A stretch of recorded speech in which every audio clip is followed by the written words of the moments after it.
श्री स्वामी समर्थ सगळ्यांना स्वागत आहे तुमचं आशूज लाईफस्टाईलमध्ये।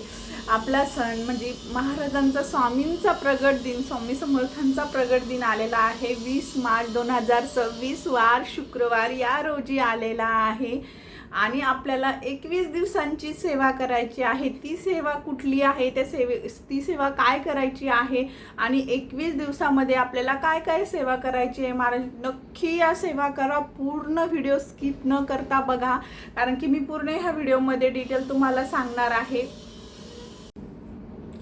स्वामींचा प्रगट दिन आलाय म्हटल्यानंतर हे स्वामी भक्तांना सांगायची तर गरजच नाही, कारण की त्यांना माहिती आहे की स्वामींचा प्रगट दिन म्हणजे आपल्यासाठी दिवाळी दसरा सगळं म्हणजे खूप मोठा सण वगैरे काही म्हणा तुम्ही, दिवाळी दसरा वगैरे आलेला आहे आपल्यासाठी। तर स्वामींचा प्रगट दिन आहे आपला 20 मार्च रोजी आणि 20 मार्च आपल्याला 28 फेब्रुवारी ते 20 मार्चपर्यंत आपल्याला अशा 21 दिवसाची सेवा करायची आहे। तुम्ही त्याच्या आधीही करू शकता, त्यामुळे हा व्हिडिओ खूप आधी केलेला आहे। तर तुम्ही अगोदर पण सेवा करू शकता, कारण की आपल्याला मासिक धर्म असतो, त्यामुळे तुम्ही अगोदर जर ह्या सेवेला सुरू केलं तर तुमची बरोबर 21 दिवसाची सेवा होऊन जाते। कारण की आपले मानसिक धर्माचे आपले 4 दिवस त्यात निघून जातात, कारण की तुम्ही जेवढे ही सेवा आधी करसाल तेवढं चांगलं। त्यासाठी मी सांगते की जेवढे शक्य तुम्ही जर हा व्हिडिओ आज पाहत असाल तर नक्की आजपासून पण सुरुवात केली तरी पण खूप चांगलं।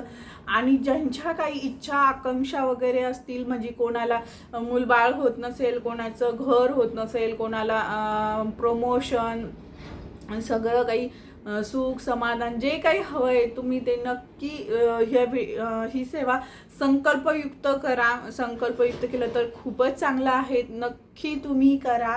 तर सेवा कुठली आहे चला मी तुम्हाला सांगते आहे। तर या दिवशी आपल्याला काय करायचं आहे, आपल्याला 21 स्वामी चरित्र सारामृताचे पारायण करायचे आहे। इथे वरती मी पोथीचा फोटो टाकते तुम्हाला। स्वामी चरित्र सारामृत हा जो ग्रंथ आहे त्याचे आपल्याला 21 पारायण करायचे आहे, 21 दिवस। आणि त्यासोबतच तुम्हाला महाराजांच्या 11 माळी जप करायच्या आहे। तुम्ही 11 माळी जप कसा करणार आहे, श्री स्वामी समर्थ, श्री स्वामी समर्थ असा 11 माळी जप करायचा आहे तुम्हाला। तुम्ही 11 वेळ रोज एक वेळेस तारक मंत्रही म्हणू शकता किंवा 11 वेळेस तारक मंत्रही म्हणू शकता। शक्य असेल तर 11 वेळेस म्हणा, नसेलच तुमच्याकडून शक्य तर तुम्ही एक वेळेस तरी तारक मंत्र म्हणू शकता। निशंक होई रे मना निर्भय हा आपला तारक मंत्र तुम्हाला यूट्यूबवर वगैरे गुगलवर कुठेही मिळून जाईल, नक्की म्हणा। तर मी तुम्हाला सांगितलेलं आहे 21 दिवसाची पारायणाची सेवा करायची आहे आपल्याला, स्वामी चरित्र सारामृताची करायची आहे। 21 माळी आपल्याला 11 माळी जप करायचा आहे स्वामींचा आणि तारक मंत्र म्हणायचा आहे। आता याचे नियम कुठले आहे, तर नियम काही जास्त नियम नाही आहे, पण जर आपल्या घरी समजा मांसाहार होत असेल तर आपण स्वतः खायचा नाही, स्वतः करायचा नाही, कारण की आता 21 दिवसाची सेवा आहे। तर समजा मांसाहार तर घरात जर होत असेल तर फक्त तुम्ही खाऊ नका, शक्य असेल तर करूही नका, पण जर नसेलच शक्य होत तर मग त्याला काही विलाजच नाही। आणि त्यानंतर आपल्याला काय करायचं आहे, आपल्याला ब्रह्मचर्याचे पालन करायचे का, तर तुम्हाला शक्य होत असेल तर तुम्ही नक्की ब्रह्मचर्याचे पालन करा। नसेल तर आता जे कोणी म्हणत असेल की ताई मी ही सेवा माझ्या संतती प्राप्तीसाठी करणार आहे, संतान प्राप्तीसाठी करणार आहे, तर मग तुम्ही ब्रह्मचर्याचे पालन नाही केले तरीही चालेल, तुम्ही आपण करू शकतो। आणि पूजा नंतर परत काय करायचं आहे की आपल्याला काळं वस्त्र, महाराजांची कुठलीच सेवा करताना काळं वस्त्र घालायचं नाही, काळे वस्त्र घालून कुठलीच सेवा करायची नाही। तुम्हाला जर समजा पूजा वगैरे मांडून करायची असेल, पूजा वगैरे मांडायची गरज नाही। जर तुम्हाला खूपच पूजा वगैरे मांडून वगैरे करायची असेल तर तुम्ही मांडू शकता, तुम्ही कलश स्थापना बी करू शकता, कलश पण मांडू शकता। महाराजांचा एक फोटो वगैरे तुम्ही मस्त अशी पूजा मांडू शकता, त्याला हार वगैरे, कलश स्थापना, रोज फूल हार वगैरे वाहू शकता। जर तुम्हाला नसेलच पूजा वगैरे मांडायची तर तुम्ही सरळ आपली ही जी स्वामी चरित्र सारामृताची जी ग्रंथ आहे हा रोज उघडायचा, वाचायचा आणि त्याच्यावर खायचा आहे।